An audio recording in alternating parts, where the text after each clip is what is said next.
ਖੇਤੀ ਬਿੱਲਾਂ ਤੋਂ ਬਾਅਦ ਹੁਣ ਪੰਜਾਬ ਦੇ ਕੀ ਹਾਲਾਤ ਹੋਣਗੇ, ਕਿਸਾਨ ਦੇ ਲਈ ਕੀ ਕੁਝ ਬਦਲੇਗਾ, ਜਿਹੜਾ ਫੂਡ ਸਿਕਿਉਰਿਟੀ ਬਿੱਲ ਹੈ ਉਹਦੇ ਤੇ ਕੀ ਪ੍ਰਭਾਵ ਪਵੇਗਾ, ਸਾਰੀਆਂ ਗੱਲਾਂ ਬਾਤਾਂ ਦੇ ਲਈ ਸਾਡੇ ਨਾਲ ਪੰਜਾਬ ਦੇ ਕੈਬਨਿਟ ਮੰਤਰੀ ਫੂਡ ਐਂਡ ਸਪਲਾਈ ਮੰਤਰੀ ਭਾਰਤ ਭੂਸ਼ਣ ਆਸ਼ੂ ਜੀ ਨੇ। ਆਸ਼ੂ ਜੀ, ਕਈ ਤਰ੍ਹਾਂ ਦੇ ਖਦਸ਼ੇ ਪੈਦਾ ਹੋ ਗਏ ਨੇ। ਇੱਕ ਪਾਸੇ ਤਾਂ ਕਿਸਾਨੀ ਦੀ ਗੱਲ ਹੋ ਹੀ ਰਹੀ ਹੈ, ਨਾਲ ਦੂਜੇ ਪਾਸੇ ਫੂਡ ਐਂਡ ਸਿਕਿਉਰਿਟੀ ਬਿੱਲ ਨੂੰ ਲੈ ਕੇ ਵੀ ਕਈ ਤਰ੍ਹਾਂ ਦੇ ਸਵਾਲ ਉੱਠ ਖੜੇ ਨੇ। ਪਹਿਲਾਂ ਕਿਸਾਨੀ ਦੀ ਗੱਲ ਕਰਦੇ ਹਾਂ ਕਿ ਹੁਣ ਸਿੱਧੇ ਤੌਰ ਤੇ, ਕਿਉਂਕਿ ਤੁਸੀਂ ਸਿੱਧੇ ਤੌਰ ਤੇ ਕਿਸਾਨ ਦੀ ਖਰੀਦ ਨਾਲ ਜੁੜੇ ਹੋਏ ਹੋ, ਕਿਸਾਨ ਦੀ ਫਸਲ ਹੈ ਜਿਹੜੀ ਉਹ ਤੁਹਾਡੇ ਥਰੂ ਵਿਕਦੀ ਹੈ, ਤਾਂ ਹੁਣ ਕਿਸਾਨ ਦਾ ਕੀ ਕੁਝ ਬਦਲ ਜੀ? ਦੇਖੋ, ਜਿਹੜਾ ਤਾਂ ਸਭ ਤੋਂ ਵੱਡਾ ਖਦਸ਼ਾ ਹੈ ਕਿਸਾਨ ਨੂੰ ਵੀ ਸਾਡੀ MSP ਖਤਮ ਹੋ ਜਾਏਗੀ, ਔਰ ਬੜਾ ਵਾਜਬ ਜਿਹਾ ਖਦਸ਼ਾ ਹੈ, ਕਿਉਂਕਿ ਤੁਸੀਂ ਸਾਰੇ ਜਾਣਦੇ ਹੋ ਵੀ ਪੰਜਾਬ ਔਰ ਹਰਿਆਣੇ 'ਚ ਦੋ ਜਗ੍ਹਾ 'ਚ ਹੀ ਇਹ ਜਿਹੜੀ MSP ਦੀ ਦੋ ਜਿਨਸਾਂ ਦੀ ਖਰੀਦ ਹੁੰਦੀ ਹੈ, ਇੱਕ ਕਣਕ ਦੀ ਔਰ ਇੱਕ ਝੋਨੇ ਦੀ। MSP ਤਾਂ ਹੋਰ ਵੀ ਕਈ ਫਸਲਾਂ 'ਤੇ ਲੱਗਦੀ, ਪਰ ਉਹਨਾਂ ਦੀ ਪ੍ਰੋਕਿਉਰਮੈਂਟ ਹੈ ਨਹੀਂ ਸਰਕਾਰ ਵੱਲੋਂ। ਅਸੀਂ FCI ਦੇ ਬਿਹਾਫ 'ਤੇ ਨੋ ਡਾਊਟ ਪ੍ਰੋਕਿਉਰਮੈਂਟ ਕਰਦੇ ਹਾਂ, ਪਰ ਉਹ ਕਿਸੇ ਨਾ ਕਿਸੇ ਤਰੀਕੇ ਉਹਨਾਂ ਨੇ ਇਹ ਵੀ ਦੋ ਫਸਲਾਂ ਦੀ ਪ੍ਰੋਕਿਉਰਮੈਂਟ ਕਿਉਂ ਹੁੰਦੀ ਹੈ ਉਹਦਾ ਪਿੰਡਾ ਛਡਾਉਣ ਨੂੰ ਫਿਰਦੇ ਆ। ਇਹਦੇ ਕਰਕੇ ਬੈਕਡੋਰ ਤੋਂ ਇਹ ਆਰਡੀਨੈਂਸ ਲੈ ਆਉਂਦੇ। ਆਰਡੀਨੈਂਸ ਸਾਰਿਆਂ ਨੂੰ ਪਤਾ ਹੈ ਐਗਰੀਕਲਚਰ ਸਟੇਟ ਸਬਜੈਕਟ ਹੈ। ਫਿਰ ਅਗਰ ਤੁਸੀਂ ਕੋਈ ਕਲੌਜ਼ ਨੂੰ ਵਰਤ ਕੇ ਇਹ ਆਰਡੀਨੈਂਸ ਲਿਆਣੇ ਆ, ਘੱਟੋ ਘੱਟ ਜਿਹੜੇ ਸਟੇਕ ਹੋਲਡਰ ਹੈ ਉਹਨਾਂ ਨਾਲ ਕੋਈ ਗੱਲਬਾਤ ਤਾਂ ਕਰ ਲਓ, ਉਹਨਾਂ ਦੇ ਖਦਸ਼ੇ ਜਿਹੜੇ ਉਹ ਤਾਂ ਐਡਰੈਸ ਕਰ ਲਓ। ਆਰਡੀਨੈਂਸ ਜਾਰੀ ਕੀਤੇ ਉਹਦੇ 'ਚ ਵੀ ਜਦੋਂ ਵੀਡੀਓ ਕਾਨਫਰੰਸ ਹੁੰਦੀ ਹੈ ਐਡੇ ਹੇਸਟਲੀ ਐਡੀ ਤੇਜ਼ੀ ਨਾਲ ਕੀਤੇ ਗਏ, ਪਤਾ ਨਹੀਂ ਕਿਹੜੀ ਪਰਲੋ ਆਉਣ ਲੱਗੀ ਸੀ ਵੀ ਸਾਡੇ ਐਗਰੀਕਲਚਰ ਸੈਕਟਰੀ ਨੂੰ ਇਹ ਕਿਹਾ ਜਾਂਦਾ ਵੀ ਤੁਹਾਡੇ ਸੁਜੈਸ਼ਨ ਨਹੀਂ ਮੰਗੇ ਮੀਟਿੰਗ 'ਚ, ਵੀ ਅਸੀਂ ਤਾਂ ਤੁਹਾਨੂੰ ਦੱਸਣ ਨੂੰ ਮੀਟਿੰਗ ਸੱਦੀ ਆ ਵੀ ਅਸੀਂ ਸ਼ਾਮ ਨੂੰ ਆਰਡੀਨੈਂਸ ਇਸ਼ੂ ਕਰ ਰਹੇ ਹਾਂ। ਕੇਂਦਰ ਤਾਂ ਕਹਿੰਦੇ ਜੀ ਮੁੱਖ ਮੰਤਰੀ ਸਾਹਿਬ ਨੂੰ ਬੁਲਾਇਆ, ਉਹ ਕਹਿੰਦੇ ਮੁੱਖ ਮੰਤਰੀ ਸਾਹਿਬ ਆਏ, ਉਹਨਾਂ ਨੇ ਪਾਰਲੀਮੈਂਟ 'ਚ ਸਟੇਟਮੈਂਟ ਦੇਤੀ, ਉਹ ਕਹਿੰਦੇ ਤੁਹਾਡੇ ਵਿੱਤ ਮੰਤਰੀ ਸਾਹਿਬ ਆਏ। ਵਿੱਤ ਮੰਤਰੀ ਸਾਹਿਬ ਨੂੰ ਜਿਹੜੀ ਮੀਟਿੰਗ ਸਭ ਤੋਂ ਪਹਿਲੀ ਮੀਟਿੰਗ ਜਦੋਂ ਹੋਈ ਉਹਦੇ 'ਚ ਤਾਂ ਪੰਜਾਬ ਨੂੰ ਸੱਦਿਆ ਹੀ ਨਹੀਂ ਗਿਆ।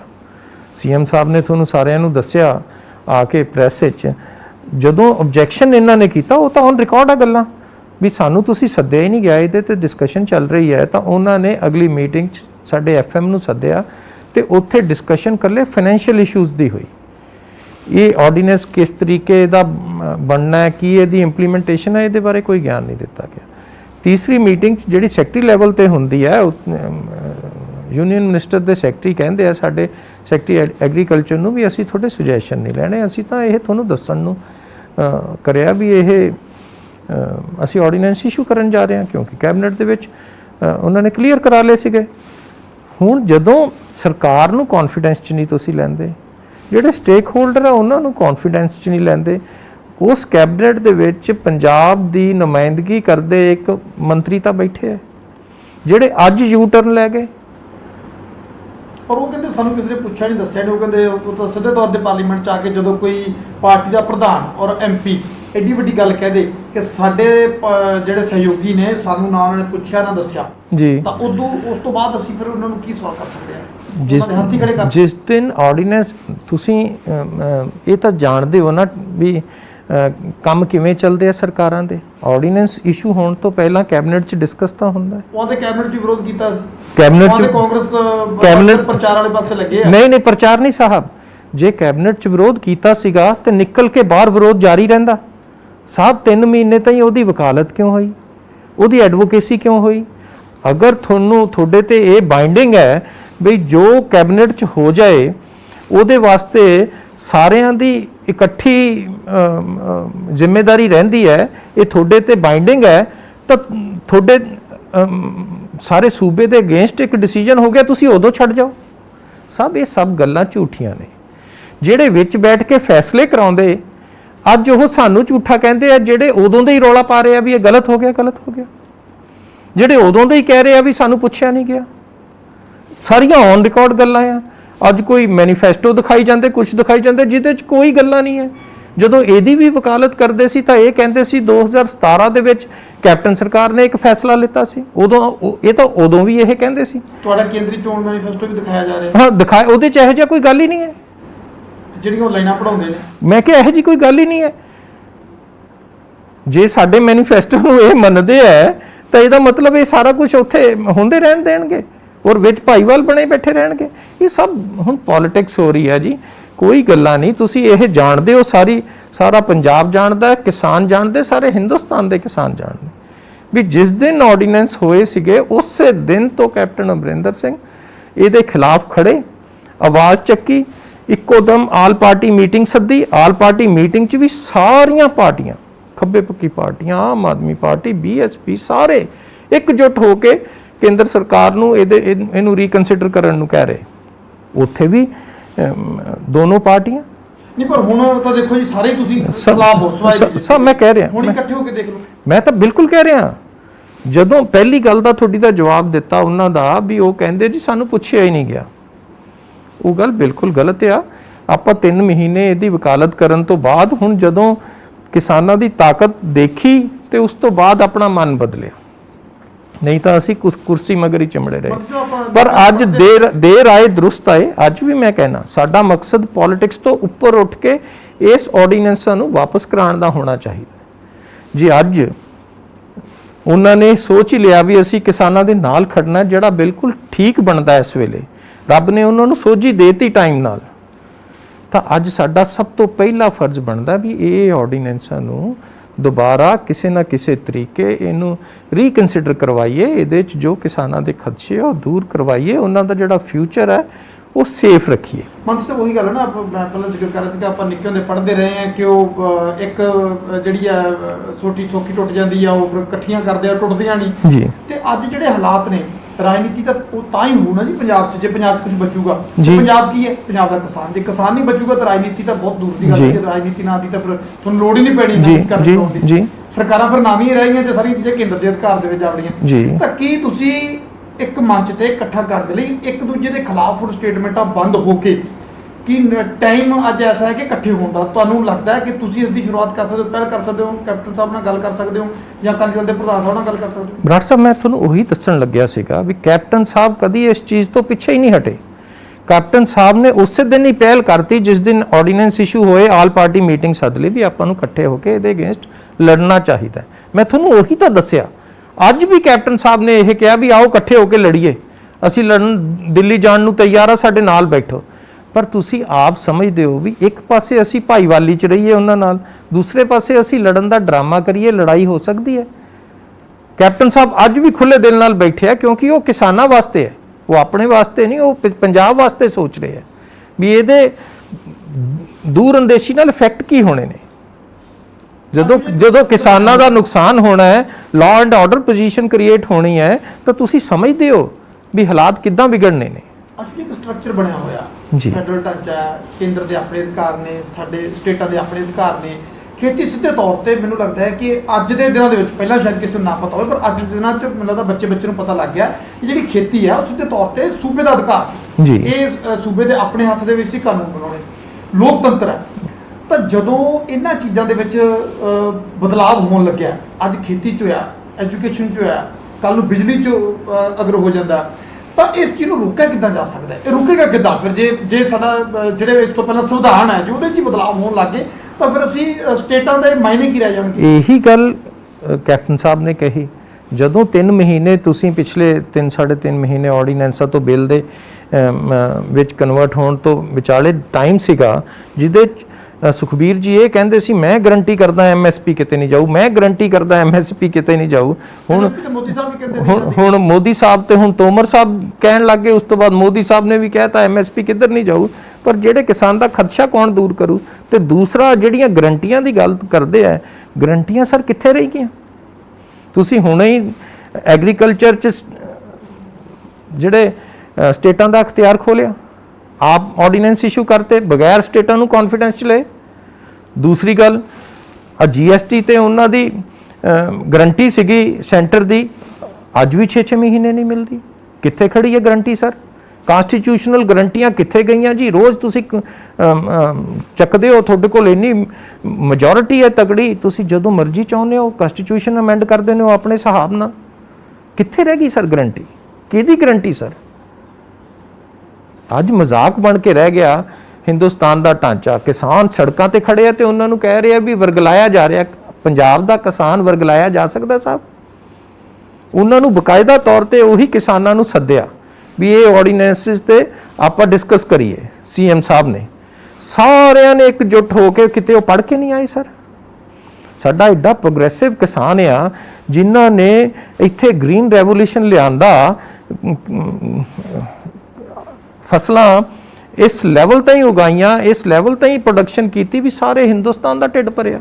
ਮੰਡੀ ਬੋਰਡ ਦਾ ਇੱਕ ਵੱਡਾ ਸਟਰਕਚਰ ਹੈ ਜੀ ਸਾਡੇ, ਔਰ ਮੰਡੀ ਬੋਰਡ ਨੂੰ ਕੱਲਾ ਤੁਸੀਂ ਮੰਡੀਆਂ ਨਾਲ ਨਹੀਂ ਜੋੜ ਕੇ ਦੇਖ ਸਕਦੇ। ਮੰਡੀ ਬੋਰਡ ਦਾ ਮਤਲਬ ਹੈ ਸੂਬੇ ਦੀ ਸਿੱਧੇ ਤੌਰ ਤੇ ਪੇਂਡੂ ਇਲਾਕੇ ਦੀ ਡਿਵੈਲਪਮੈਂਟ, ਹਾਲਾਂਕਿ ਸ਼ਹਿਰੀ ਇਲਾਕੇ ਦੀ ਡਿਵੈਲਪਮੈਂਟ ਵੀ ਹੈ ਜੀ। ਔਰ 3600 ਕਰੋੜ ਦੇ ਆਸ-ਪਾਸ ਜਿੰਨਾ ਕੁ ਸਾਡਾ ਅੰਦਾਜ਼ਾ ਹੈ ਕਿ ਮੈਨੂੰ ਲੱਗਦਾ ਸਾਲਾਨਾ ਸਟੇਟ ਨੂੰ ਇਹਦਾ ਘਾਟਾ ਪੈਣਾ ਜੀ। ਤਾਂ ਕੀ ਲੱਗਦਾ ਹੈ ਅਗਰ ਮੰਡੀਆਂ 'ਚ ਬਦਲਾਅ ਹੁੰਦਾ ਤਾਂ ਆਉਣ ਵਾਲੇ ਟਾਈਮ 'ਚ ਸੂਬੇ ਦੇ ਹਾਲਾਤ ਕੀ ਹੋਣਗੇ ਜਦੋਂ ਪ੍ਰਾਈਵੇਟ ਤੌਰ ਤੇ ਸਿੱਧੀਆਂ ਮੰਡੀਆਂ ਦੀ ਜਿਹੜੀ ਖਰੀਦ ਹੋਈ? ਬਹੁਤ ਇਫੈਕਟ ਪੈਣਾ ਜੀ। ਪੰਜਾਬ ਖੇਤੀ ਪ੍ਰਧਾਨ ਸੂਬਾ ਹੈ, ਇੱਥੇ ਕਿਹੜਾ ਕੋਈ ਬੜੀ ਵੱਡੀ ਇੰਡਸਟਰੀ ਹੈਗੀ ਸਾਹਿਬ। ਜਦੋਂ GST ਲਾਗੂ ਹੋਈ ਸੀਗੀ ਉਦੋਂ ਸਾਡਾ 25% ਰੈਵਨਿਊ, ਕਿਉਂਕਿ ਅਸੀਂ ਐਗਰੀਕਲਚਰ ਸੀ, ਉਹ ਕਹਿੰਦੇ ਐਗਰੀਕਲਚਰ ਅਸੀਂ ਜ਼ੀਰੋ ਕਰਨਾ, ਐ ਉਡਾਤਾ। ਹੁਣ GST ਦੇ ਵਿੱਚ 2022 ਤੋਂ ਬਾਅਦ ਜਦੋਂ ਗਰੰਟੀ ਪੀਰੀਅਡ 5 ਸਾਲ ਦਾ ਖਤਮ ਹੋਣਾ ਹੈ ਤਾਂ ਪੰਜਾਬ ਦੇ ਕੋਲ ਆਮਦਨ ਕਿੱਥੇ ਰਹਿਣੀ ਹੈ? ਤੇ ਜਿਹੜੀ ਇਹ ਆਮਦਨ ਸੀ ਜਿਹਦੇ ਨਾਲ ਅੱਜ ਜੇ ਪੰਜਾਬ ਔਰ ਹਰਿਆਣੇ ਨੇ ਤਰੱਕੀ ਕਰਕੇ ਫਸਲਾਂ ਦੇ ਵਿੱਚ ਕ੍ਰਾਂਤੀ ਲਿਆਂਦੀ ਹੈ, ਰੈਵੋਲੂਸ਼ਨ ਲਿਆਂਦਾ ਹੈ, ਇੱਥੇ ਦੀਆਂ ਸਾਡੀਆਂ ਯੂਨੀਵਰਸਿਟੀਆਂ ਨੇ ਰਿਸਰਚ ਕਰ ਕਰਕੇ ਬੀਜ ਇਹੋ ਜਿਹਾ ਤਿਆਰ ਕੀਤਾ, ਕਿਸਾਨਾਂ ਨੂੰ ਨਾਰ ਲਾਇਆ, ਉਹ ਉਹਨਾਂ ਨੂੰ ਇਸ ਲੈਵਲ ਤੇ ਹੀ ਪਹੁੰਚਾ ਦਿੱਤਾ ਵੀ ਇੱਕ ਖੇਤੀਬਾੜੀ 'ਚ ਪ੍ਰੋਡਕਸ਼ਨ ਦੇ ਵਿੱਚ ਰੈਵੋਲੂਸ਼ਨ ਲਿਆਂਦਾ, ਜਿਹਦੇ ਨਾਲ ਸਾਰੇ ਹਿੰਦੁਸਤਾਨ ਦਾ ਢਿੱਡ ਭਰਿਆ। ਤੇ ਉਹ ਜਦੋਂ ਕਿਸਾਨ ਦੀ ਫਸਲ ਨੂੰ ਮੰਡੀਆਂ ਤੱਕ ਲਿਆਉਣ ਲਈ ਇੱਕ ਮੰਡੀਕਰਨ ਢਾਂਚਾ ਡਿਵੈਲਪ ਕੀਤਾ, ਜਿਹੜਾ ਓਵਰ ਦਾ ਪੀਰੀਅਡ ਇੱਕ ਦਿਨ 'ਚ ਨਹੀਂ ਹੋਇਆ। ਮੰਡੀਆਂ ਐਸਟੈਬਲਿਸ਼ ਹੋਈਆਂ। ਅੱਜ ਤੁਸੀਂ ਰਿਕਾਰਡ ਕੱਢ ਲਓ ਸਾਰੇ ਹਿੰਦੁਸਤਾਨ ਦੀਆਂ ਜਿੰਨੀਆਂ ਮੰਡੀਆਂ, ਉਹਨਾਂ 'ਚੋਂ 25% ਤਾਂ ਪੰਜਾਬ 'ਚ ਨੇ। ਜੇ ਹਰਿਆਣਾ ਤੇ ਪੰਜਾਬ ਰਲਾ ਲਈਏ ਤੇ ਬਾਕੀਆਂ ਕੋਲ ਤਾਂ ਮੰਡੀਕਰਨ ਸਿਸਟਮ ਹੀ ਨਹੀਂ ਹੈ। ਇਸੇ ਹੀ ਮੰਡੀ ਫੀਸ ਨਾਲ ਜਿਹੜੀ ਰੂਰਲ ਸਾਡਾ ਜਿਹੜਾ ਪਿੰਡਾਂ ਦਾ ਵਿਕਾਸ ਹੁੰਦਾ ਆ, ਉੱਥੇ ਸੜਕਾਂ ਬਣਦੀਆਂ ਆ, ਕਿਉਂਕਿ ਫਸਲ ਜਿਹੜੀ ਉਗਣੀ ਹੈ ਉਹ ਕਿਸੇ ਨਾ ਕਿਸੇ ਰਾਸਤੇ ਰਾਹੀਂ ਮੰਡੀ ਤਾਈਂ ਪਹੁੰਚਣੀ ਹੈ, ਕਿਸਾਨਾਂ ਨੂੰ ਫੈਸਿਲਿਟੀਆਂ ਮਿਲੀਆਂ, ਉਹ ਸਾਰਾ ਕੁਝ ਇਹਦੇ ਤੇ ਹੀ ਡਿਪੈਂਡ ਕਰਦਾ। ਵੱਡਾ ਸਵਾਲ ਹੈ ਜੀ ਕਿ ਅੱਜ ਮੰਡੀ ਬੋਰਡ ਦੇ ਪੈਸੇ ਨਾਲ ਉਹ ਸੜਕਾਂ ਬਣਦੀਆਂ ਨੇ, ਖੇਤ ਤੋਂ ਲੈ ਕੇ ਮੰਡੀ ਤੱਕ ਕਿਸਾਨ ਦੀ ਫਸਲ ਵੀ ਹੋਣੀ ਹੈ, ਸਾਰਾ ਢਾਂਚਾ ਬਣਿਆ ਹੋਇਆ ਜੀ। ਤੇ ਜਦੋਂ ਨਾ ਇਹ ਮੰਡੀ ਫੀਸ ਰਹਿਣੀ ਹੈ, ਪ੍ਰਾਈਵੇਟ ਪਲੇਅਰ ਆ ਜਾਣੇ, ਤਾਂ ਕੀ ਇਸ ਕਾਨੂੰਨ ਦੇ ਵਿੱਚ ਇਸ ਤਰ੍ਹਾਂ ਦਾ ਕੋਈ ਹੈ ਰਸਤਾ? ਕੋਈ ਨਹੀਂ, ਖਰੀਦ ਕਰਨਗੇ ਫਿਰ ਉਹ ਕੋਈ ਰਾਸਤਾ ਨਹੀਂ ਬਣਾ ਕੇ ਦੇਣਗੇ, ਕੋਈ ਰਾਸਤਾ ਨਹੀਂ। ਤੁਸੀਂ ਸਭ ਜਾਣਦੇ ਹੋ ਉਹਦੇ 'ਚ ਇਹਨਾਂ ਨੇ ਪ੍ਰੋਵੀਜ਼ਨ ਰੱਖਤਾ। ਮੈਂ ਕਿਸਾਨਾਂ ਨਾਲ ਰਿਲੇਟਡ ਕਰਦਿਆ, ਪਹਿਲਾਂ ਤਾਂ ਸਰਕਾਰ ਦਾ ਤਾਂ ਕੋਈ ਰੱਖਿਆ ਹੀ ਨਹੀਂ ਉਹਦੇ 'ਚ ਬਈ ਉਹਨਾਂ ਤੋਂ ਕੋਈ ਫੀਸ ਅਸੀਂ ਲੈ ਸਕੀਏ ਜਿਹਦੇ ਨਾਲ ਅਸੀਂ ਸਟੇਟ ਦੀ ਡਿਵੈਲਪਮੈਂਟ ਕਰ ਸਕੀਏ। ਕਿਸਾਨਾਂ ਵਾਸਤੇ ਵੀ ਅਗਰ ਕੋਈ ਉਹਦੀ ਪੇਮੈਂਟ ਨਹੀਂ ਕਰਦਾ ਤੇ SDM ਜਾਂ DC ਕੋਲ ਉਹ ਅਪੀਲ ਕਰ ਸਕਦਾ।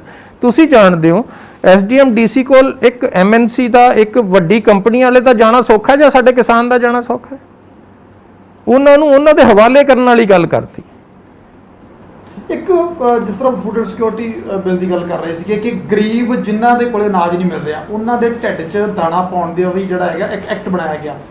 ਤਾਂ ਜੇ ਖਰੀਦ ਮੰਨ ਲਓ ਏਜੰਸੀਆਂ ਨਹੀਂ ਕਰਦੀਆਂ ਤਾਂ ਉਹਨਾਂ ਗਰੀਬਾਂ ਦੇ ਅਨਾਜ ਦਾ ਕੀ ਹੋਊਗਾ ਜੀ? ਉਹ ਤੇ ਕੀ ਇੰਪੈਕਟ ਲੱਗਦਾ ਤੁਹਾਨੂੰ ਫੂਡ ਐਂਡ ਸਿਕਿਉਰਿਟੀ ਬਿੱਲ ਤੇ? ਇਹ ਇਹਨਾਂ ਦੀ ਗੱਲਬਾਤ ਚੱਲਦੀ ਪਈ ਹੈ ਵੀ ਅਸੀਂ ਖਰੀਦ ਹੀ ਉਨੀ ਕੁ ਕਰੀਏ ਜਿੰਨੀ ਕੁ ਸਾਨੂੰ ਫੂਡ ਸਿਕਿਉਰਿਟੀ ਦੇ ਵਿੱਚ ਡਿਸਟ੍ਰੀਬਿਊਸ਼ਨ 'ਚ ਜ਼ਰੂਰਤ ਆ।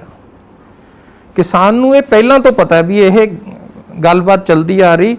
ਕੈਪਟਨ ਸਾਹਿਬ ਅਸੀਂ ਲੋਕ ਇਹਨੂੰ ਗੱਲ ਨੂੰ ਰੋਕਦੇ ਆ ਰਹੇ ਵੀ ਇਸਦਾ ਠੀਕ ਨਹੀਂ, ਜੋ ਕਿਸਾਨ ਦੀ ਫਸਲ ਹੈ ਉਹ ਸਾਡੀ ਚੱਕਣੀ ਬਣਦੀ ਹੈ ਤਾਂ ਕਿ ਸਾਨੂੰ ਕਿਸਾਨ, ਅੱਜ ਤੱਕ ਕਿਸਾਨੀ ਤਾਂ ਵੈਸੇ ਹੀ ਡਾਮਾਡੋਲ ਹੋਈ ਪਈ, ਕਿਸਾਨ ਖੁਦਕੁਸ਼ੀਆਂ ਕਰਨ ਲੱਗਿਆ ਹੋਇਆ, ਉਹਨੂੰ ਇਸ ਮੌਕੇ ਤੇ ਉਹਦਾ ਹੱਥ ਛੱਡਣਾ ਵਾਜਬ ਨਹੀਂ ਬਣਦਾ। ਜਦੋਂ ਲੋੜ ਸੀਗੀ ਸਾਰੇ ਹਿੰਦੁਸਤਾਨ ਨੂੰ ਉਦੋਂ ਇਸੇ ਹੀ ਕਿਸਾਨ ਨੇ ਸਾਰੇ ਹਿੰਦੁਸਤਾਨ ਦਾ ਢਿੱਡ ਭਰਿਆ। ਅੱਜ ਜਦੋਂ ਉਹਨੂੰ ਜ਼ਰੂਰਤ ਹੈ ਤੁਹਾਨੂੰ ਖੜਨਾ ਚਾਹੀਦਾ ਨਾਲ। ਅੱਜ ਸਟੇਟ ਕੀ ਕਰੂਗੀ? ਦੇਖੋ ਪੰਜਾਬ ਦੇ ਤਾਂ ਸਿੱਧੇ ਤੌਰ ਤੇ ਜਿੱਦਾਂ ਕਹਿੰਦੇ ਕਿ ਘਰ ਦੇ ਮੁਖੀ ਕੈਪਟਨ ਅਮਰਿੰਦਰ ਸਿੰਘ ਆ ਪੰਜਾਬ ਦੇ, ਤਾਂ ਪੰਜਾਬ ਦੀ ਜ਼ਿੰਮੇਵਾਰੀ ਤਾਂ ਤੁਹਾਡੇ ਮੁੰਡਿਆਂ ਤੇ ਹੈ। ਤਾਂ ਹੁਣ ਅੱਜ ਤੁਹਾਡੀ ਸਰਕਾਰ ਆ ਪੰਜਾਬ 'ਚ, ਹੁਣ ਤੁਸੀਂ ਕੀ ਕਰੋਗੇ ਕਿ ਆਪਦਾ ਘਰ ਬਚਾਉਣਾ, ਆਪਦਾ ਸਟੇਟ ਬਚਾਉਣੀ ਹੈ? ਅਸੀਂ ਬਿਲਕੁਲ ਇਹਨੂੰ ਬੰਦ ਨਹੀਂ ਹੋਣ ਦੇਣਾ, ਹਰ ਲੜਾਈ ਲੜਨੀ ਹੈ। ਪਹਿਲਾਂ ਜੋ ਅਸੈਂਬਲੀ 'ਚ ਕਰ ਸਕਦੇ ਸੀ ਉਹ ਕਰਿਆ, ਕੰਸੈਂਸਸ ਕ੍ਰੀਏਟ ਕਰਨ ਵਾਸਤੇ ਸੀਗਾ CM ਸਾਹਿਬ ਨੇ ਉਹ ਕਰਨ ਦੀ ਕੋਸ਼ਿਸ਼ ਕੀਤੀ। ਸਾਰੀਆਂ ਕਿਸਾਨ ਜਥੇਬੰਦੀਆਂ ਨੂੰ ਨਾਲ ਲੈ ਕੇ ਇਹਦੇ ਅਗੇਂਸਟ ਇੱਕ ਆਵਾਜ਼ ਖੜੀ ਕਰਨ ਦੀ ਕੋਸ਼ਿਸ਼ ਕੀਤੀ, ਜੋ ਡੈਮੋਕ੍ਰੇਸੀ 'ਚ ਹੁੰਦਾ ਆ। ਉਸ ਤੋਂ ਬਾਅਦ ਵੀ ਸੈਂਟਰ ਗਵਰਨਮੈਂਟ ਨੇ ਮਤਲਬ ਗੱਲਬਾਤ ਕਰਨੀ ਵੀ ਗਵਾਰਾ ਨਹੀਂ ਸਮਝੀ ਵੀ ਚਲੋ ਇਹਦੇ ਤੇ ਕੋਈ ਡਿਸਕਸ਼ਨ ਹੀ ਕਰ ਲਈਏ। ਇੱਕ ਰਿਜ਼ੈਂਟਮੈਂਟ ਆਈ ਤੇ CM ਦੀ ਚਿੱਠੀ ਆ ਗਈ, ਉੱਥੇ ਦੀਆਂ ਜਥੇਬੰਦੀਆਂ ਇਹ ਚਾਹੁੰਦੀਆਂ, ਕੋਈ ਪੁੱਛਿਆ ਨਹੀਂ, ਆਰਬਿਟਰਰੀ ਬਸ ਜਿਵੇਂ ਡਿਕਟੇਟਰਸ਼ਿਪ ਹੈ ਉਧਰਲੇ ਪਾਸੇ ਨੂੰ ਚਲੇ ਜਾਂਦੇ ਪਏ ਨੇ। ਇਹਨੂੰ ਪਹਿਲਾਂ ਆਰਡੀਨੈਂਸ ਇਸ਼ੂ ਕਰਤਾ, ਹੁਣ ਅਸੀਂ ਇਹਨੂੰ ਬਿੱਲ 'ਚ ਤਬਦੀਲ ਕਰਾਂਗੇ। ਹੁਣ ਬਿੱਲ ਰਾਸ਼ਟਰਪਤੀ ਕੋਲ ਚੱਲ ਜਾਊਗਾ, ਆ ਕੇ ਲਾਗੂ ਹੋਣ ਦੀ ਕੋਸ਼ਿਸ਼ ਹੋ ਜਾਏਗੀ ਸ਼ੁਰੂ। ਇਹਦੇ ਵਿੱਚ ਜਿਹੜੇ ਲੀਗਲ ਆਪਸ਼ਨਸ ਨੇ ਹੁਣ ਅਸੀਂ ਉਹ ਆਪਟ ਕਰਾਂਗੇ, ਸੁਪਰੀਮ ਕੋਰਟ 'ਚ ਇਹਦੇ ਅਗੇਂਸਟ ਜਾਵਾਂਗੇ ਵੀ ਇਹ ਤਾਂ ਜਿਹੜਾ ਐਗਰੀਕਲਚਰ ਸਬਜੈਕਟ ਸਟੇਟ ਦਾ ਹੈ, ਇਹਨੂੰ ਜੇ ਬੈਕਡੋਰ ਰਾਹੀਂ ਕਿਸੇ ਕਲੌਜ਼ ਨੂੰ ਤੁਸੀਂ ਯੂਜ਼ ਕਰਕੇ ਇਹਨੂੰ ਆਰਡੀਨੈਂਸ ਇਸ਼ੂ ਕਰਦੇ ਹੋ ਤਾਂ ਉਹ ਚੰਗੀ ਗੱਲ ਨਹੀਂ ਹੈ। ਸਟੇਟਾਂ ਦੇ ਅਧਿਕਾਰ ਸਟੇਟਾਂ ਕੋਲ ਰਹਿਣੇ ਚਾਹੀਦੇ। ਸਾਡਾ ਫੈਡਰਲ ਢਾਂਚਾ ਕਿਉਂ ਖਰਾਬ ਹੋ ਰਿਹਾ, ਉਹਦੇ 'ਚ ਮੈਨੂੰ ਲੱਗਦਾ ਹੈ ਕੋਰਟ ਜ਼ਰੂਰ ਇੰਟਰਵੀਨ ਕਰੂਗੀ ਇਹਦੇ ਜਿਹੜੇ ਬਿਲਸ ਨੇ ਉਹਨਾਂ ਦੇ ਅਗੇਂਸਟ। ਇੱਕ ਲਾਸਟ ਮੈਂ ਜ਼ਰੂਰ ਪੁੱਛਣਾ ਚਾਹੂੰਗਾ ਜੀ ਕਿ ਇਸ ਵਾਰੀ ਫਸਲ ਮੰਡੀਆਂ 'ਚ ਆਉਣ ਵਾਲੀ ਕੋਈ ਜ਼ਿਆਦਾ ਸਮਾਂ ਨਹੀਂ ਬਚੇਗਾ, ਤੁਹਾਡੀ ਤਿਆਰੀ ਹੈ। ਕਿਸਾਨ ਨੂੰ ਇੱਕ ਜਾਂਦਿਆਂ ਦੇ ਕਲੀਅਰ ਕਰ ਦਿਓ ਜੀ ਕਿ ਇਸੇ ਫਸਲ ਤੇ ਕਿਸਾਨ ਦੀ ਤੇ ਅਸਰ ਪੈ ਸਕਦਾ ਹੈ ਇਸ ਬਿੱਲ ਦਾ, ਜਾਂ ਇਹਦਾ ਹਜੇ ਟਾਈਮ ਲੱਗ ਸਕਦਾ ਹੈ। ਕਿ ਕਿਸਾਨਾਂ ਨੂੰ ਤੁਹਾਡੇ ਤੇ ਇਸ ਫਸਲ ਦੀ ਪ੍ਰੋਕਿਉਰਮੈਂਟ ਤੇ ਕੋਈ ਫਰਕ ਨਹੀਂ ਪਏਗਾ। ਉਵੇਂ ਹੀ ਫਸਲ ਦਾ, ਕਿਸਾਨ ਦੀ ਮਿਹਨਤ ਦੀ ਫਸਲ ਦਾ ਇੱਕ ਇੱਕ ਦਾਣਾ ਚੱਕਿਆ ਜਾਏਗਾ। ਇਹ ਮੈਂ ਐਸ਼ੋਰ ਕਰਦਾ ਕੈਪਟਨ ਸਾਹਿਬ ਬਕਾਇਦਾ ਤੌਰ ਤੇ ਇਹੋ ਜਿਹੇ ਹਾਲਾਤਾਂ 'ਚ ਵੀ, ਜਦੋਂ ਕਰੋਨਾ ਦੇ ਹਾਲਾਤ ਹੋਣ, ਜਦੋਂ ਇਹ ਬਿੱਲ ਇਸ਼ੂ ਹੋ ਜਾਣ, ਉਹਦੇ ਵਿੱਚ ਵੀ ਇਹਨੂੰ ਰੋਕਣ ਵਾਸਤੇ ਵੀ ਗੱਲਬਾਤ ਕਰਨੀ। ਫਿਰ ਵੀ ਜਿਹੜੀ ਪ੍ਰੋਕਿਉਰਮੈਂਟ ਦੀ ਤਿਆਰੀ ਆਪ ਮੋਨੀਟਰ ਕਰਦੇ ਹੈ, ਉਹ ਆਪ ਦੇਖ ਰਹੇ ਹੈ, ਕਿਉਂਕਿ ਇਸ ਵੇਲੇ ਕੋਵਿਡ ਵੀ ਤੁਸੀਂ ਸਮਝਦੇ ਹੋ ਬਿਲਕੁਲ ਕਿੰਨੇ ਹਾਈ ਲੈਵਲ ਤੇ ਪਹੁੰਚਿਆ ਹੋਇਆ ਹੈ, ਤੇ ਸਟੈਗਰਡ ਵੇ ਨਾਲ ਕਿਸਾਨਾਂ ਨੂੰ ਕੋਈ ਜਾਨ ਮਾਲ ਦਾ ਨੁਕਸਾਨ ਨਾ ਹੋਵੇ, ਉਹਨਾਂ ਦੀ ਫਸਲ ਵੀ ਚੱਕੀ ਜਾਵੇ, ਉਹਨੂੰ ਮੁੱਲ ਵੀ ਪੂਰਾ ਪਹੁੰਚ ਜਾਏ। ਇਹ ਬਕਾਇਦਾ ਤੌਰ ਤੇ ਉਹਦੇ ਸਾਰੇ ਅਰੇਂਜਮੈਂਟ ਦੇਖੇ ਜਾ ਰਹੇ ਹੈ। ਮੰਡੀਆਂ ਦੀ ਤਾਦਾਦ ਵਧਾਈ ਜਾ ਰਹੀ ਹੈ। ਹੁਣ ਸੈਂਟਰ ਗਵਰਨਮੈਂਟ ਵੀ ਜਾਗੀ ਹੈ, ਉਹ ਵੀ ਚਿੱਠੀ ਲਿਖ ਰਹੀ ਹੈ ਵੀ ਦੱਸੋ ਪੰਜਾਬ ਕਿੰਨੀਆਂ ਮੰਡੀਆਂ ਬਣਾ ਰਿਹਾ, ਜਦ ਕਿ ਪਿਛਲੀ ਵਾਰ ਪੰਜਾਬ ਨੇ ਇੱਕ ਢਾਂਚਾ ਇਸਟੈਬਲਿਸ਼ ਕਰਕੇ ਸਾਰੀ ਦੁਨੀਆ ਦੇ ਵਿੱਚ ਇੱਕ ਐਗਜ਼ਾਮਪਲ ਸੈੱਟ ਕਰ ਦਿੱਤੀ। ਉਦੋਂ 4000 ਤੋਂ ਉੱਤੇ ਦੀਆਂ ਮੰਡੀਆਂ ਬਣਾ ਕੇ ਪ੍ਰੋਕਿਉਰਮੈਂਟ ਕੀਤੀ, ਔਰ ਕਿਸੇ ਨੂੰ ਤੁਸੀਂ ਆਪ ਮੰਡੀਆਂ 'ਚ ਘੁੰਮਦੇ ਰਹੇ, ਕੋਈ ਮੁਸ਼ਕਿਲ ਨਹੀਂ ਆਣ ਦਿੱਤੀ। ਇਸ ਵਾਰ ਵੀ ਉਸ ਵੇਲੇ ਤਾਂ ਸਾਡੇ ਕੋਲ ਟਾਈਮ ਨਹੀਂ ਸੀ, ਇਸ ਵਾਰ ਬਕਾਇਦਾ ਟਾਈਮ ਹੈ। ਉਹਦੇ ਤੇ ਜੋ ਪਿਛਲੀ ਵਾਰ 'ਚੋਂ ਤਜਰਬਿਆਂ 'ਚੋਂ ਇਹ ਨਿਕਲਿਆ ਵੀ ਆ ਕਮੀਆਂ ਇਹ ਦੂਰ ਕਰਨੀਆਂ, ਕਿਉਂਕਿ ਇਸ ਵਾਰ ਕਣਕ ਆਈ ਸੀਗੀ 128-29 ਲੱਖ ਮੀਟ੍ਰਿਕ ਟਨ ਦੇ ਕਰੀਬ, ਐਤਕੀ ਫਸਲ ਵੀ ਜ਼ਿਆਦਾ ਆਣੀ ਹੈ। ਪੈਡੀ ਸਾਡੇ ਕੋਲ ਰੂਟੀਨ 'ਚ 170 ਦੇ ਲੱਖ ਮੀਟ੍ਰਿਕ ਟਨ ਦੇ ਕਰੀਬ ਅਸੀਂ ਤਿਆਰੀ ਕਰੀ ਹੈ, ਤੇ ਅਸੀਂ ਚਾਹਾਂਗੇ ਮੰਡੀਆਂ ਹੋਰ ਜ਼ਿਆਦਾ ਬਣਨ ਤਾਂ ਕਿ ਤਰੀਕੇ ਨਾਲ ਆ ਜਾਣ। ਇਹਦੇ 'ਚ ਥੋੜ੍ਹਾ ਆਪਰੇਸ਼ਨ ਵੀ ਫਰਕ ਹੁੰਦਾ, ਕਿਉਂਕਿ ਇਹ ਫਸਲ ਜਿਹੜੀ ਗਡਾਊਨਾਂ 'ਚ ਕਣਕ ਜਾਂਦੀ ਹੈ, ਇਹ ਸ਼ੈਲਰਾਂ 'ਚ ਜਾਂਦੀ ਹੈ, ਤੇ ਅਸੀਂ ਉਹਦੇ ਤੇ ਵੀ ਨਿਗਾਹ ਰੱਖਣੀ ਹੈ, ਕੋਈ ਗੜਬੜ ਨਾ ਹੋ ਜਾਏ। ਦੇਸੀ ਸ਼ਬਦਾਂ 'ਚ ਇਹ ਦੱਸ ਦਿਓ ਵੀ ਜਦੋਂ ਇਹ ਬਿੱਲ ਲਾਗੂ ਹੋਣੇ ਨੇ ਸਾਡੇ ਸੂਬੇ 'ਚ ਜੀ, ਕਿਉਂਕਿ ਕੇਂਦਰ ਨੇ ਥੋਪਤੇ ਜੀ, ਉਦੋਂ ਕਿਵੇਂ ਹੋਣੇ ਨੇ ਇਹ ਸਾਡੇ ਕਿਸਾਨ ਨੂੰ ਦੱਸ ਦਿਓ ਕਿ ਜਿੰਨੀ ਦੇਰ ਤੱਕ ਉੱਥੋਂ ਕੋਈ ਨੋਟੀਫਿਕੇਸ਼ਨ ਹੋਣਾ ਜਾਂ ਕੀ ਹੋਣਾ, ਤੇ ਉਸ ਤੋਂ ਬਾਅਦ ਜੇ ਮੰਨ ਲਓ ਤੁਹਾਡੇ ਤੇ ਤਲਵਾਰ ਆ ਕੇ ਲਟਕ ਗਈ ਤਾਂ ਤੁਹਾਨੂੰ ਸਰੈਂਡਰ ਕਰਨਾ ਪਏਗਾ, ਤੁਹਾਨੂੰ ਲਾਗੂ ਕਰਨਾ ਪਏਗਾ। ਜਦੋਂ ਇਹ ਲਾਗੂ ਹੋਣ ਲੱਗ ਗਏ, ਇਹ ਜਿਹੜੇ ਬਿੱਲ ਨੇ ਜਿਹੜੇ ਹੁਣ ਸੈਂਟਰ ਗਵਰਨਮੈਂਟ ਨੇ ਕਰੇ ਹੈ, ਨਹੀਂ ਹੱਥ ਕਿਉਂ ਖੜੇ ਹੋਣਗੇ? ਸਟੇਟਾਂ ਨੇ ਆਪਣੀਆਂ ਸਟੇਟਾਂ ਮਰਨ ਥੋੜੀ ਦੇਣੀਆਂ ਸਟੇਟ ਗਵਰਨਮੈਂਟ ਨੇ। ਜਿਹੜੇ ਸਾਡੇ ਕਿਸਾਨ ਹੈ ਉਹਨਾਂ ਨਾਲ ਅਸੀਂ ਦੌੜ ਥੋੜੀ ਜਾਵਾਂਗੇ। ਜੋ ਸਟੇਟ ਗਵਰਨਮੈਂਟ ਕੋਲ ਬਣਦਾ ਹੋਏਗਾ ਆਪਣੇ ਲੈਵਲ ਤੇ, ਜੋ ਕਰਨਾ ਪਿਆ ਉਹ ਜ਼ਰੂਰ ਕੀਤਾ ਜਾਏਗਾ। ਕਿਸਾਨ ਨੂੰ ਮੈਦਾਰ 'ਚ ਇੱਦਾਂ ਵਿੱਚ ਵਿਚਾਲੇ ਨਹੀਂ ਛੱਡਿਆ ਜਾ ਸਕਦਾ। ਉਹਨਾਂ ਦੀ ਆਖਰੀ ਸਾਹ ਤੱਕ ਰਹੇਗੀ। ਉਹਨਾਂ ਦੀ ਫਸਲ ਜਿਸ ਕੈਪਟਨ ਅਮਰਿੰਦਰ ਸਿੰਘ ਜੀ ਦਾ ਨਾਮ ਹੈ ਇਸ ਗੱਲ 'ਚ ਵੀ, ਜਦੋਂ ਉਹ ਚੀਫ ਮਿਨਿਸਟਰ ਹੁੰਦੇ ਆ ਫਸਲ ਰੁਲਦੀ ਨਹੀਂ ਕਿਸਾਨ ਦੀ। ਪਹਿਲੇ 5 ਸਾਲ 'ਚ ਵੀ 10 ਫਸਲਾਂ ਚੱਕੀਆਂ ਤੇ ਹੁਣ ਵੀ 7 ਫਸਲਾਂ ਚੱਕੀਆਂ ਜਾ ਚੁੱਕੀਆਂ। ਤੁਸੀਂ ਵੀ ਇਸ ਗੱਲ ਦੇ ਗਵਾਹ ਹੋ, ਕਿਸੇ ਕਿਸਾਨ ਨੂੰ ਕਿਤੇ ਮੁਸ਼ਕਿਲ ਨਹੀਂ ਆਣ ਦਿੱਤੀ, ਤੇ ਉਹਨਾਂ ਦਾ ਅੱਜ ਵੀ ਇਹੀ ਹੈ। ਅਸੀਂ ਜਿਹੜੀਆਂ ਮੀਟਿੰਗਾਂ ਕਰਦੇ ਹਾਂ ਬਕਾਇਦਾ ਤੌਰ ਤੇ ਉਹ ਰਿਵਿਊ ਕਰਦੇ ਆ, ਔਰ ਉਹਨਾਂ ਦਾ ਇਹ ਪਹਿਲਾ ਹੀ ਸੋਚ ਆ ਵੀ ਕਿਸੇ ਕਿਸਾਨ ਨੂੰ ਕੋਈ ਮੁਸ਼ਕਿਲ ਨਾ ਆਣ ਦਿੱਤੀ ਜਾਵੇ। ਤੇ ਅੱਜ ਦੀ ਪ੍ਰੋਕਿਉਰਮੈਂਟ ਜਿਹੜੀ ਸਾਹਮਣੇ ਆਈ, ਜੋ ਤੁਸੀਂ ਪਹਿਲਾ ਸਵਾਲ ਪੁੱਛਿਆ, ਉਹਦੇ ਤੇ ਕੋਈ ਮੁਸ਼ਕਿਲ ਨਹੀਂ ਆਣ ਦਿੱਤੀ ਜਾਏਗੀ। ਤੇ ਅੱਗੋਂ ਕੋਸ਼ਿਸ਼ ਰਹੇਗੀ ਵੀ ਕਿਸਾਨਾਂ ਦੀ MSP ਬਿਲਕੁਲ ਡਿਸਟਰਬ ਨਾ ਹੋਵੇ। ਉਹਦੇ ਵਾਸਤੇ ਕੋਈ ਵੀ ਕਿਸੇ ਵੀ ਲੈਵਲ ਤੇ ਜਾਣਾ ਪਿਆ ਸਟੇਟ ਗਵਰਨਮੈਂਟ ਜ਼ਰੂਰ ਜਾਏਗੀ। ਕੈਪਟਨ ਅਮਰਿੰਦਰ ਸਿੰਘ ਜੀ ਪਹਿਲਾਂ ਹੀ ਪੰਜਾਬ ਦੇ ਲੋਕਾਂ ਨਾਲ, ਕਿਸਾਨਾਂ ਨਾਲ ਇਹ ਵਾਅਦਾ ਕਰ ਚੁੱਕੇ ਆ, ਤੇ ਉਹਦੇ ਵਾਸਤੇ ਕੀ ਸਿਸਟਮ ਡਿਵੈਲਪ ਕਰਨੇ ਆ ਮੌਕੇ ਤੇ, ਉਹ ਵੀ ਡਿਵੈਲਪ ਹੋ ਜਾਣਗੇ। ਬਹੁਤ ਬਹੁਤ ਸ਼ੁਕਰੀਆ ਜੀ। ਤਾਂ ਸਪਸ਼ਟ ਤੌਰ ਤੇ ਭਾਰਤ ਭੂਸ਼ਣ ਆਸ਼ੂ ਜੀ ਹੁਣੇ ਸਾਫ਼ ਕਰ ਰਹੇ ਨੇ ਕਿ ਇਸ ਵਾਰ ਜਿਹੜਾ ਹੁਣ ਝੋਨੇ ਦੀ ਫਸਲ ਮੰਡੀਆਂ ਦੇ ਵਿੱਚ ਆਉਣ ਵਾਲੀ ਹੈ, ਇਸ ਤੇ ਤਾਂ ਇਸ ਬਿੱਲ ਦਾ ਕੋਈ ਅਸਰ ਨਹੀਂ ਪਵੇਗਾ। ਪਰ ਕਿਉਂਕਿ ਕੇਂਦਰ ਨੇ ਬਿੱਲ ਜਦੋਂ ਇੰਪਲੀਮੈਂਟ ਕਰਨੇ ਨੇ ਤਾਂ ਉਦੋਂ ਉਹਨਾਂ ਨੂੰ ਕਿਵੇਂ ਰੋਕਣਾ, ਤਾਂ ਆਉਣ ਵਾਲੀਆਂ ਫਸਲਾਂ ਤੇ ਇਸ ਦਾ ਅਸਰ ਨਾ ਪਵੇ। ਕਹਿੰਦੇ ਨੇ ਕਿ ਆਖਰੀ ਸਾਹ ਤੱਕ ਲੜਾਈ ਸਾਡੀ ਜਾਰੀ ਰਹੇਗੀ ਔਰ ਹਰ ਵਾਹ ਲਾਈ ਜਾਏਗੀ ਕਿ ਪੰਜਾਬ ਦੇ ਵਿੱਚ ਇਹ ਬਿੱਲ ਰੋਕੇ ਜਾ ਸਕਣ। ਕਿਵੇਂ ਰੁਕਣਗੇ, ਕੀ ਕੁਝ ਹੋਏਗਾ, ਕਿਸਾਨ ਦੇ ਹੱਕ ਕਿਵੇਂ ਬਚਣਗੇ, ਸਮਾਂ ਦੱਸੇਗਾ। ਪਰ ਫਿਲਹਾਲ ਚਾਰਾਜੋਈ ਹਰ ਪਾਸੋਂ ਜਾਰੀ ਹੈ। ਕੈਮਰਾਮੈਨ ਵਿਨੋਦ ਦੇ ਨਾਲ ਨਪਿੰਦਰ ਸਿੰਘ, ਨਿਊਜ਼ 18 ਚੰਡੀਗੜ੍ਹ।